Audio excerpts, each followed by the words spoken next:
Bonjour à tous, je suis Jean-Marc Jeunesse, rédacteur en chef d'achatpublic.info, le média en ligne dédié à la commande publique dans tous ses aspects juridiques, économiques et professionnels. Le professeur Grégory Cailleflèche. Bonjour Jean-Marc. Bonjour monsieur le professeur, c'est votre deuxième invitation et Absolument. nous en sommes très heureux. Vous diriez que le droit actuel est plus compliqué que le droit de la commande publique tel qu'il se pratiquait il y a 15-20 ans? Oui, le droit actuel est plus compliqué, mais parce qu'on lui a fixé différents objectifs. Alors, il est plus compliqué à une exception près.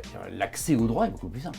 Je le disais, il ne faut pas oublier qu'avant 2019, c'est quand même il n'y a pas longtemps, on va dire avant 2016 et les premières transpositions, les deux ordonnances un peu temporaires, il ne faut pas oublier qu'on avait 17 textes pour la commande publique.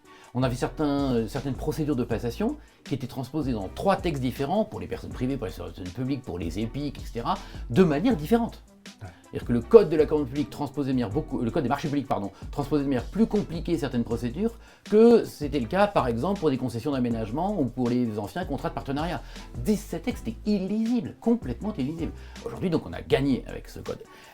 En revanche, oui, il y a des choses qui sont plus compliquées. Et notamment parce que, par exemple, on insère le social et l'environnemental. Parce que, aussi, on va demander à la commande publique d'être vraiment du meilleur achat, qu'on supprime l'adjudication, qui avait des choses bien, hein, même pour ces petits contrats hein, en 2026, c'est pas encore le cas, mais bientôt, pour ces petits contrats où on se disait, au fond, contrat de fourniture, allez, vraiment, ne faisons que secrétaire du prix, qu'une adjudication à l'ancienne, à la très ancienne d'ailleurs. Même là, ça disparaît. Ouais. Donc on voit bien que ce sont les objectifs qu'on demande à la commande publique d'atteindre qui conduisent à une complexification. Oui, c'est plus compliqué, il faut être honnête. Fiche de la DAJ, pratique des 3 devis.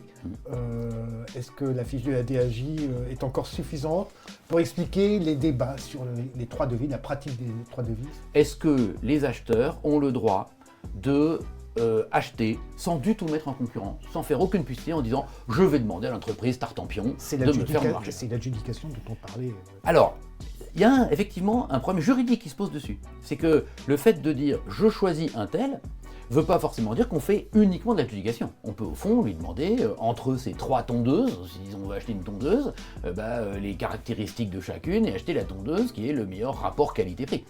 C'est pas nécessairement le moins cher qu'on va choisir par une procédure sans mise en concurrence. Même si, pour se simplifier la vie, c'est parfois ça qui se passe. Et puis, à côté de ça, il y a les principes juridiques. Et là, il y a effectivement une interprétation possible. Mon interprétation à moi, quand on a en tête l'arrêt de 2002 MAJ pour l'anchisserie de Pantin, on sait que les principes français de la commande publique s'appliquent dès le premier euro. C'est ce que dit aussi le droit européen, ce qui est encore plus important.